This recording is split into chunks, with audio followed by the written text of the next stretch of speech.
코로나 상황이 계속해서 좋아지지 않고 있지만 우리 각자의 자리에서 우리가 지켜나가야 할 모습들을 지켜나갈 수 있기를 바랍니다. 우리가 하나님의 자녀라는 그 말을 꽤 들었던 것 같아요. 그런데 그 자녀라는 것에 대한 의미가 우리에게 어떻게 다가오는지에 대해서는 우리가 좀 생각을 해볼 문제입니다. 이제 12월을 마무리하는 과정 속에 2021년을 마무리하는 순간 가운데 우리가 이거 하나만은 꼭 붙들고 새해를 맞이했으면 좋겠습니다. 하나님의 자녀라는 그 자녀라는 의미를 말이죠. 오늘 본문은 예수님의 공생애 사역 중에서 한 가지 일을 기록을 하고 있습니다. 예수님께서는 공생애 중에서 많은 시간들을 이 갈릴리 지방의 가버나움 포함한 갈릴리 지방과 또 예루살렘 있는 유다 지방에서 많은 시간들을 보내셨습니다. 그런데 그 외에도 종종 다른 곳으로 가시기도 하셨어요. 여리고라든지 사마리아라든지 이런 곳에서도 가시기도 하셨고 오늘 본문에서처럼 두로와 시돈 지방에 가시는 경우도 있었습니다. 예수님께서 공생애 하시던 그 사역들이 병을 고치시고 말씀을 가르치시고 선포하시고 그리고 여러 가지 이적들을 보이신 그 사역들을 하셨는데 그 많은 사역들의 대상은 유대인 즉 이스라엘 사람들이었습니다. 그런데 오늘 본문에서는 조금 다른 인물이 등장을 하고 있어요. 여인이 등장을 합니다. 가나안 여자라고 이제 기록을 하고 있습니다. 이 본문 마태복음 15장은 마가복음 7장에서 병행 본문으로도 기록이 되어 있습니다. 예수님이 행하신 이 동일한 일을 마태와 마가가 동일하게 복음서에서 기록을 하고 있는 것이죠. 이 본문에서 보이는 예수님은 우리가 많이 보았던 흔히 말씀 속에서 보았던 그 모습과는 조금 다른 모습이 조금 있어요. 예수님께서는 항상 이 자신에게 향하여 오는 사람들을 맞이해 주셨거든요.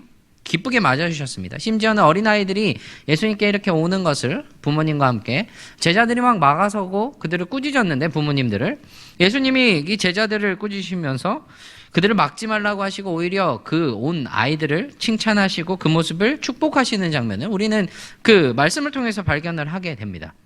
그런데 오늘 본문에서는 조금 사뭇 다른 모습을 보게 되는 것이죠. 예수님 오늘 본문에서 두로와 시돈 지방에 들어가셨다고 21절에서 이렇게 말을 하고 있어요. 아마도 예수님께서 공생애에서 주로 사역을 하셨던 이 가버나움 지방에서 갈릴리 지방을 떠나서 이 두로와 시돈 지방으로 가셨던 것 같습니다. 그런데 이 두로와 시돈이라는 지방은요 이방 지역이에요. 이방 지역입니다. 두로와 시돈이 해안가에 베니키아 해안 도시예요. 그래서 베니게라고도 불리는데 이 베니키아가 그 중에 이 두로와 시돈은 예수님의 당시에 상당히 발달해 있었던 그 베니게의 주요 도시였습니다. 이방 지역이죠. 그런데 왜 예수님이 그곳에 가셨는지 정확하게는 오늘 본문에서 설명을 하고 있지 않기 때문에 알 수는 없지만 예수님께서는 그 경계 지역에 그냥 머물렀다 오신 것이 아니라 그 지역 안으로 들어가신 것은 분명합니다. 그리고 그곳에서 한 여인을 만나게 됩니다. 가나안 여자가 거기에서 예수님께 나오면서 소리쳐서 외쳐요. 주 다윗의 자손이여 나를 불쌍히 여기소서 내 딸이 흉악하게 귀신 들렸나이다.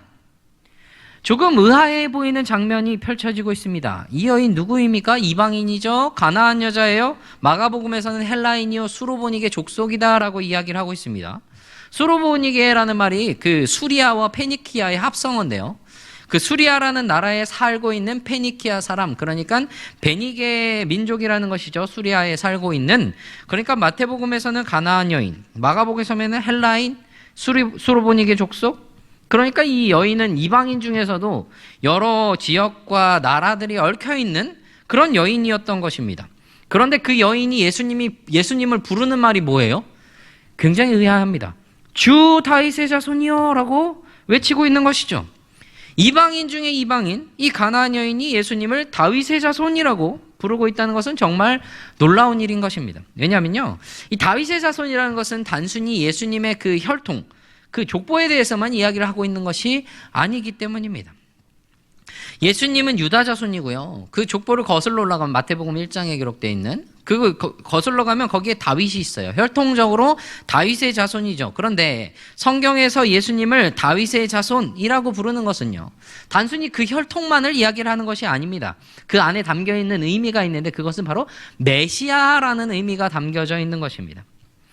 이 여인이 예수님을 주님, 주님이라고 부르는 것은 바로 그런 의미가 담겨져 있는 거예요. 다윗의 자손이신 주님이시여라고 그렇게 부르고 있다는 것입니다. 예수님께서 이 지역에 오신다는 소문을 들었어요. 이전부터 소문을 들었겠죠? 소문으로만 듣던 예수님이 이 이방 땅에 오시다니 상상도 못했던, 예상하지도 못했던 일이 이렇게 벌어졌습니다. 이런 기회 언제 또 올지 모른다. 두 번 다시 없을 기회다라는 그런 마음이 들었을 거예요. 그런데 이 여인이 주님 앞에 와서 그 발 아래에 엎드렸습니다. 그러면서 자신을 불쌍히 여겨달라고, 자신의 딸을 구해달라고 그렇게 간절하게 외치고 있는 모습을 보여주고 있어요. 예수님이 다윗의 자손이시다, 주님이시다 라는 것을 분명하게 인식하고 있는 이 이방 여인이 자신의 딸을 고치실 분이 누구뿐이다, 주님뿐이다, 예수님뿐이다라는 것을 그렇게 확신하면서 예수님을 향해 그렇게 나와왔던 것입니다. 그런데 이 가나안 여인과 극명하게 대조되는 사람들이 있어요. 15장에 이방 여인인 가나안 여자가 이 예수님을 다윗의 자손, 주님 이렇게 불렀잖아요. 그런데 그 바로 전 본문 15장 초반부 1절부터 쭉 시작되는 그 내용에서 보면 바리새인과 서기관이라는 그 무리들이 등장을 합니다. 그런데 그 사람들이 이렇게 예루살렘에서 예수님께 찾아왔는데, 이들 그래도 예수님을 찾아서 여러 번 오고 꽤 왔어요. 그런데 예수님에 대해서 부르는 그 호칭이 어떤 호칭도 없습니다. 당신. 예수님을 찾아왔지만 무언가 예수님께 도우심을 바라고 온 것도 아니었어요. 전혀 예수님을 알지도 못했고 알려고 하지도 않았고, 그들이 알고 싶은 게 있긴 했습니다. 예수님의 약점, 꼬투리 이런 거를 잡아서 잘못한 거, 실수 이런 것들을 잡으려고 했던 겁니다. 한마디로 뭐죠? 시비 걸려고 온 겁니다. 예수님의 제자들이 한 일을 가지고 그것을 시비 걸려고 왔던 것이에요. 가나안 여인과 이전의 본문의 바리새인과 서기관이 극명하게 이 비교되는 장면이 보여집니다. 이방인 중에 이방인이고 헬라인, 수로보니게 족속, 가나안 여인, 이 복잡한 이방인 여자가 예수님을 찾아왔습니다.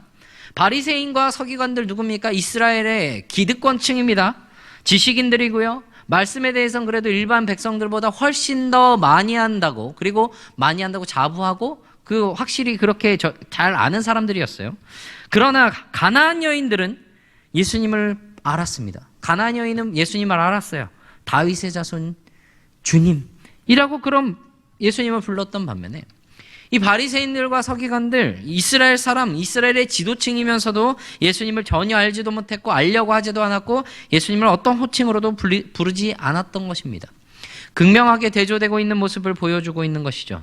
그리고 그들의 대조되는 모습이 어떻게 이어질까요? 이 가나안 여인이 예수님의 소문을 듣고 찾아왔어요. 예수님 발 아래 엎드렸죠. 다윗의 자손 주님 이렇게 고백하는데 여러분 얼마나 감명 깊습니까? 이방인이 예수님에 대해서 다윗의 자손 주님, 나의 불쌍히 여겨주세요, 내 딸을 고쳐주세요 라고 이렇게 간절하게 요구하면 그런 여인의 요구를 들어주고 싶어질 것 같아요. 그런데 예수님의 반응이 조금 예상 밖이었습니다.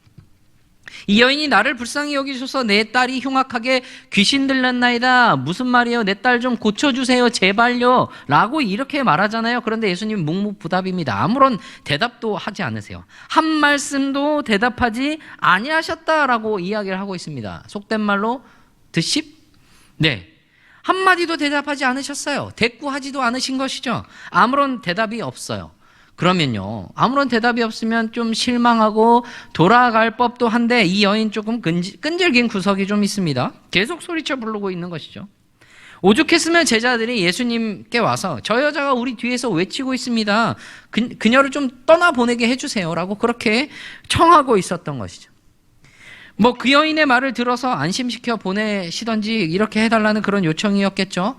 끊임없이 소리를 지르며 따라오는 이 여인을 얼른 보내버리고 싶었을 겁니다. 너무 계속 이렇게 외쳤기 때문이죠. 어떤 의미로서든 말이죠. 그런데 예수님께서는 제자들의 요청을 듣고서도 응답하지 안 하셨어요. 응답을. 그리고 나서 대답을 하시는데, 대답을 이렇게 꺼내시는데, 나는 이스라엘 집에 잃어버린 양 외에는 다른 데로 보내심을 받지 아니하였노라 라고 말씀하고 계신 것이에요. 이스라엘 집에 잃어버린 양 외에는 다른 데로 보내심을 받지 않았다고 그렇게 예수님께서 말씀을 하시고 계신 것이죠. 이런 차별이 어디 있겠습니까? 예수님 그렇게 안 받는데 너무 하십니다라고 그렇게 생각할 수도 있을 것 같은 정도입니다. 예수님께서 10장에서 제자들을 보내면서도 그러셨거든요. 이방인의 길로도 사마리아로도 가지 말고 이스라엘 집에 잃어버린 양에게로 가라고 그렇게 말씀하셨어요. 그렇게 말씀하셨던 것처럼 지금 이 가나안 여인에게도 그렇게 말씀하고 계신 것입니다. 이스라엘 백성들, 과거로부터 영적으로 죽어있는 그 잃어버린 어린 양들, 그들을 건지시겠다는 의지를 표현하고 계신 것이죠. 그러면 아니, 처음부터 이방 땅에 들어오시지를 말 것이지 왜 들어오셔가지고 무슨 희망 고문이랍니까? 그런데 그 여인 어떻게 합니까? 포기하지 않아요. 절하면서 예수님께 주여, 주님, 저를 도우소서 이렇게 간절히 구하고 있습니다. 예수님의 도움을 간청하고 있는 것이죠. 그런 그녀에게 예수님이 또 한마디를 더 하세요. 자녀의 떡을 취하여 개들에게 던짐이 마땅하지 아니하니라. 자녀의 떡을 가져가지고 개들에게 주지 않는다는 거예요. 자녀는 누구, 개는 누구란 말입니까? 자녀는 유대인들을 말하고 개는 이방인들을 이야기를 하고 있는 걸 텐데, 그럼 지금 이 상황에서 개를 지칭하는 사람이 누구예요? 가나안 여자라는 것이죠. 이 가나안 여인을 개로 부르셨다는 말입니다. 여러분, 개 같다고 해도 조금 기분이 굉장히 나쁜데 개라고 말하면, 물론 예수님께서 하신 말씀이 개에게는 아무 음식에 갈 수 없다, 이방인에게는 주님의 은총을 입을 기회가 없다는 것을 말씀하시는 것은 아니죠. 순서를 이야기를 하고 있는 겁니다. 그런데 동시에 개라는 것은 굉장히 경멸적인 표현입니다. 이 경멸적인 표현을 들었던 것은 이 여인이 이 호칭에 대해서 어떻게 반응하는지 보시고자 하는 그런 의도가 있으셨던 것이죠. 그러니까 이 개라고 말하는 꽤 기분이 나쁠 법해요. 나쁠 수밖에 없어요. 그런데 이 여인은 어떻게 하는지 그 모습을 보고 있는 것입니다. 이 여인의 반응이 어떻습니까? 기분 나빠하면서 돌아간다거나 아니면 실망하면서 돌아간다거나 이렇지 않았습니다. 예수님께 또 말해요. 주여, 주님, 올소이다마는 개들도 주인의 상에서 떨어지는 부스러기를 먹나니다. 예수님께서 상식적으로 볼 때 자녀들에게 줄 떡을 개들에게 주지 않는다, 그것을 줄 부모가 없다라고 이야기를 했는데요. 여인이 말합니다. 그것이 맞는데요. 주님, 그것이 맞는데요. 개들도 떨어지고 있는 그 부스러기들을 먹을 수는 있잖아요. 그렇게 말하고 있는 것이죠. 굉장한 반응을 보여주고 있습니다. 개로 비유하신 예수님의 말씀을 듣고 스스로를 개라고 표현을 하면서 겸손하게 예수님께 대답을 하고 있는 거예요. 그런데 그 겸손함 가운데 분명하게 표현되고 있는 한 가지가 있는데, 그게 무엇이냐면 주님께 구하는 것입니다. 지금 구하고 있는 그것이 무엇이냐? 부스러기라도 얻게 되는 그 개처럼 자신도 그 혜택을 누릴 수 있게 될 것이라는 그 표현을 하고 있는 거예요. 그런 말을 하고 있는 이 여인의 말을 보세요. 처음부터 주 다윗의 자손이여, 주여 나를 도우소서. 주님, 올소이다마는, 주님이라고 예수님에 대해서 계속 고백을 하고 있는 그 모습을 보여주고 있습니다. 예수님을 주님으로 고백하면서 겸손하게 자신을 낮추고 그 속에서 주님의 은총을 간절하게 바라는 이 여인의 모습이 여기에 담겨져 있는 것이죠. 그런 여인의 모습에 이제 예수님께서 감탄을 하십니다. 여자여, 내 믿음이 크도다. 내 소원대로 되리라. 헬라어 원문에서는요, 이 문장을 시작하면서 오라는 감탄사로 시작을 하고 있습니다. 말하는 사람들의 감정을 드러내는 오라는 감탄사인데요, 예수님께서 이 여인의 반응, 그 믿음의 반응에 대해서 감탄하시는 모습을 이 단어를 통해서 드러내고 있는 것이죠. 그러면서 예수님께서 이 여인의 믿음을 칭찬하십니다. 크도다, 너의 믿음이 크다라고 칭찬을 하셨던 것입니다. 그리고 그 여인의 소원대로 될 것이라고 말씀하시죠. 그리고 그 말대로 그때에 그 여인의 딸이 고침을 받습니다. 이전에 어떤 사람들도 믿음이 크다라는 칭찬을 받지 못했습니다. 바로 전에 이 바리새인과 서기관들은 책망을 받았습니다. 그들의 모습이 어땠습니까? 유대인, 우리는 하나님이 택하신 선민이다, 하나님의 자녀들이다, 하나님의 백성들이다 라고 그렇게 자부했던 이 유대인들 중에서, 이들은 그들 중에서도 앞선 사람들입니다. 유대인들을 대표하고 있는 종파들인 것이죠. 바리새인과 서기관들. 그런데 그들이 예수님께 무엇을 하러 나옵니까? 여인처럼 메시아를, 주님을 찾으려고 그렇게 왔다고는 바라지도 않아요. 그래도 선생님, 랍비여, 무언가 배우러 왔다, 그것도 아니었습니다. 예수님의 제자들이 장로들의 전통을 범한 것을 따지러 왔어요. 시비를 걸러 왔습니다. 먹을 때 손을 씻지 않았다고 말입니다. 제자들의 행동에 대한 책임이 선생에게 있어서 선생이신 예수님께 이 바리새인과 서기관들이 따지러 왔어요. 근데 그들이 따진 근거가 무엇이었냐면 장로들의 전통이었습니다. 원래는요, 손을 씻는 것을 무엇이라고 하냐면 정결례식이라고 합니다. 정결례라고 해요. 그게 누구에게 적용이 되냐면 구약시대에 제사장들이 어떤 제의식을 하기 전에 제사를 드리거나 아니면 예배를 무언가 제물을 만지기 전에 손을 씻는 것을 규정한 것이 출애굽기나 신명기에서 이야기합니다. 그게 정결례식, 결례라고도 불러요. 정결례. 그런데 이들이 오랜 구전으로 이 바리새인과 서기관들 그 앞선 사람들이 오랜 구전으로 율법을 만들었던 것이 일반인들도 일반 음식을 먹는 상황에서 그 정결 예식을 적용을 하는 구전을 그 전통을 발전시켰던 것입니다. 그리고 이것을요 모세의 때에 주셨던 그 율법을 어긴 것과 같이 여기고 있었던 것이요. 자신들의 그 구전 율법을 자신들이 만들어냈던 그 율법을 전통을 모세의 율법 즉 구약의 말씀과 동등한 권위를 가진 것으로 간주했습니다. 그것보다 더 크게 여기기도 했어요. 겸손은 찾아볼 수도 없었고 말씀에 대한 경외심도 보이지 않았습니다. 겉으로는 말씀을 엄청 잘 지킨다고 율법을 경외한 것처럼 굴고는 말이죠. 이러한 이들의 모습에 대해서 예수님께서 분명하게 꼬집는 것이 있었어요. 예수님 쿨하게 인정하십니다. 제자들이 그것을 어겼다. 그들이 손을 씻지 않고 음식을 먹었다. 장로들의 전통을 말이죠. 어겼다고요. 그런데 어쩌라고요? 장로들의 전통이라는 그 자체의 권위의 문제를 제기하십니다. So what? 그 전통이 하나님의 계명을 하나님의 말씀을 잘 지키게 하시는 것이라면 문제가 없고 오히려 좋은 것이겠지만 그 반대로 하나님의 계명을 지키지 못하게 하고 어기게 하는 것이라면 그게 전통이 맞는 거냐? 심각한 문제 아니냐라고 그렇게 문제를 제기하고 계신 것입니다. 그리고 그 실제로 장로들의 전통이 하나님의 계명을 어기고 있는 것을 이야기를 하셨어요. 마태복음에서 부모를 공경하는 것을 어기게 만드는 장로들의 전통을요 5절에서 이렇게 이야기를 합니다. 누구든지 아버지에게나 어머니에게 말하기를 내가 드려 유익하게 할 것이 하나님께 드림이 되었다라는 것으로 이야기를 합니다. 마가복음에서는요 이것을 무엇이라고 하냐면 고르반이라고 해요. 고르반이라는 것이 무엇이냐면 히브리어의 코르반이라는 것의 헬라어 음독입니다. 그러니까 이것이 무엇이냐면 헌물, 예물 이런 것들을 의미하고 하나님께 드리기 위해서 거룩하게 구별하여 따로 떼어둔 것을 의미한다는 것이죠. 그런데 장로들의 전통에 의해서 이것이요 하나님께 드려지는 것으로 구별된 것이면 함부로 사용할 수 없는 그 금지 억제의 전통으로 사용이 되었습니다. 그래서 이 사람들이 이것을 악용을 하는 사람들이 생기기 시작했어요. 어떤 식으로 악용을 했냐면 부모님을 부양을 해야 되는데 내 재물이 좀 있어요. 그래서 그것으로 부양을 해야 되는데 그걸 가지고 고르반 곧 하나님께 드림이 되었다라고 그 재물들을 그렇게 규정을 하면 그것은 사용을 할 수가 없는 겁니다. 부모를 부양할 수 없게 되는 거예요. 그것으로 부모를 부양하는 책임에서 면제되고 그것을 행할 의무를 지지 않아도 된다고 그렇게 이야기를 하고 있었습니다. 그런데 중요한 것은 그것을 다 헌물했느냐 예물로 바쳤느냐 아니었다는 거예요. 악용을 했다는 게 그것이죠. 그 중에 일부만 드리고 나머지는 자기 소유로 삼고자 했던 하나님을 속이고 동시에 사람을 속이고자 했던 그런 교활한 죄악들이 있었어요. 그것이 무엇에 근거해서 있었다고요? 장로들의 전통이었습니다.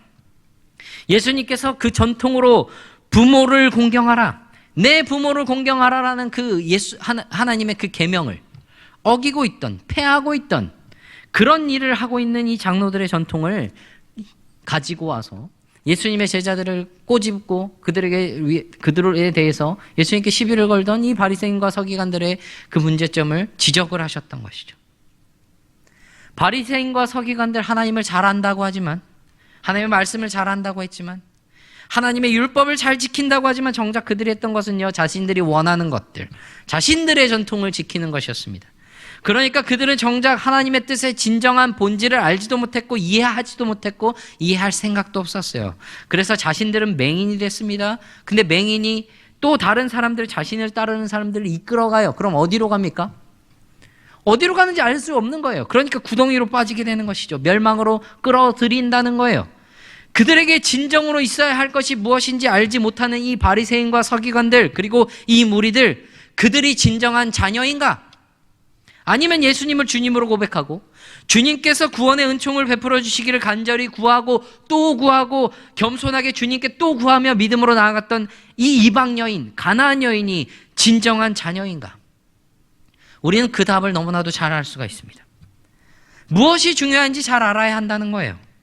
이어져 내려오는 전통도 중요하고 그 기준과 규율도 중요합니다. 그러나 분명하게 알아야 할 것이 본질입니다. 하나님이 뜻하신 바가 무엇인지, 하나님이 기뻐하시는 모습이 무엇인지 그 본질에 대해서 알아야 한다는 거예요.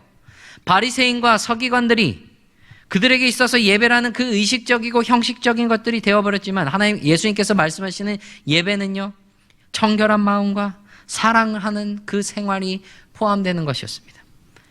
외면적인 것 분명히 중요합니다. 형식적인 거 필요해요. 예식적인 부분들이 분명하게 필요합니다. 규율들, 전통들, 그런 규제들 분명하게 필요합니다. 그런데 그 안에 지켜져야 할 본질이 있는 거예요. 그것이 더 중요한 겁니다. 그게 훨씬 더 중요한 내면의 본질이라는 것이죠.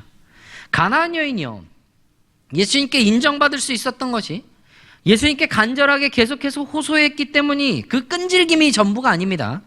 그 인내가 전부는 아니란 말이에요.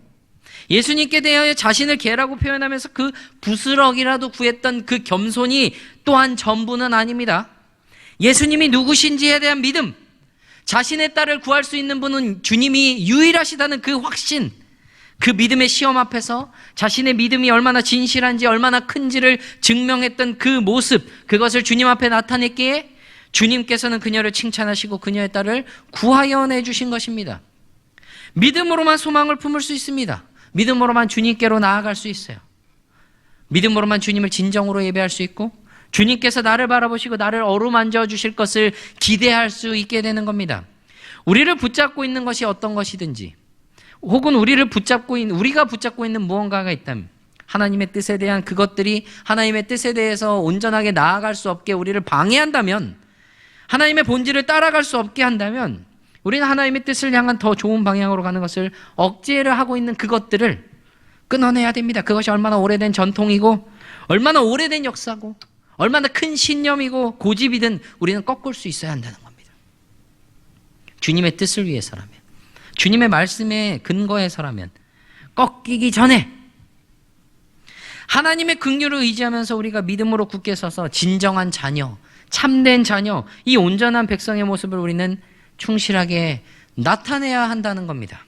그런 우리가 하나님의 진정한 자녀가 될 수 있는 그 은혜는 주님이 우리를 부르시고 주님께로 가까이 날마다 나오게 하시고, 그리고 우리로 하여금 주님의 그 믿음 가운데 온전하게 설 수 있도록 하시는 은혜가 우리 삶 가운데 있기 때문입니다. 그런 모습으로 자녀에게 베풀어 주시는 그 은혜를 풍성하게 누리시는 저와 모든 청년 여러분들이 되시기를 간절히 바랍니다.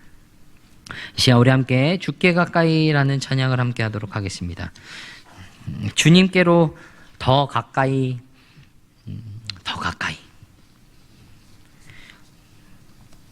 계속 더 가까이 가는 우리의 모습이 되기를 간절히 바랍니다.